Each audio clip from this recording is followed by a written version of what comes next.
Thomas and Kelly had just arrived at the new library site. "The wind's blowing hard," chuffed Thomas. "Too hard," frowned Kelly. "Strong winds are dangerous for a crane." The wind was blowing so hard that Jack and his friends could hardly get their work done. Kelly's crane arm didn't like the wind. "Uh-oh, this is bad." "Look out!"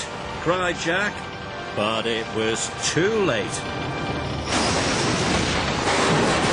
"Are you all right?" chuffed Thomas. "I think so, but is anyone else hurt?" "No," said Jack, "but you've demolished the shed." Soon Kelly was back on Thomas's low loader.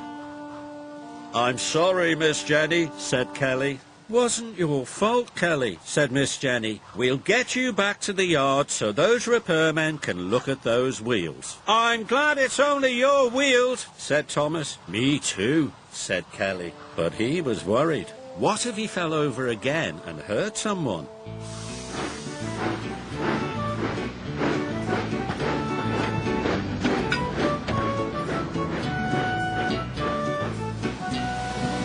That night, the wind blew and the rains pounded down. The repairmen worked all night on Kelly's wheels.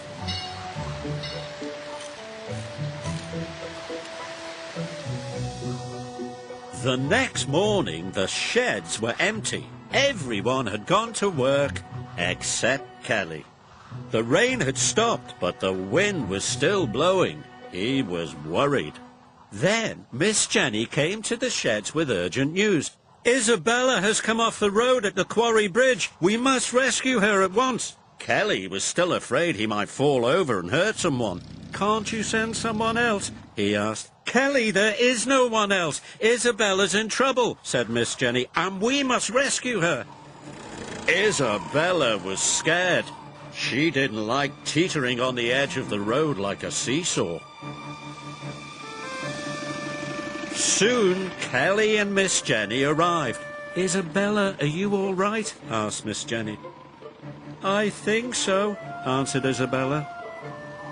Kelly had to remove the piano first. The wind blew and the piano swayed.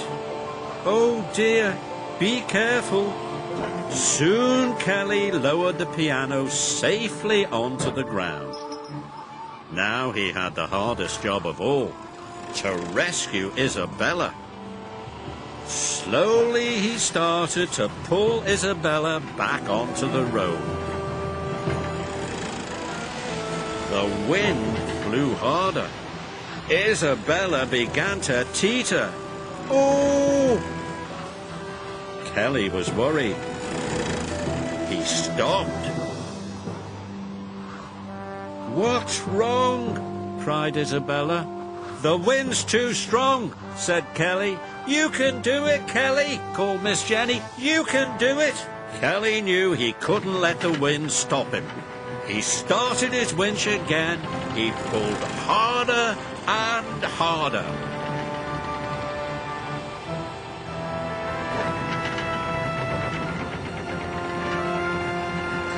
"Oh, my paint!" the cheeky truck cried. Isabella was finally back on the road. "Phew! Well done, Kelly," said Miss Jenny. "Well done." "Thank you, Kelly," said Isabella. At last, Kelly had his courage back. Isabella was on her way again, and Thomas could see that Kelly was happy.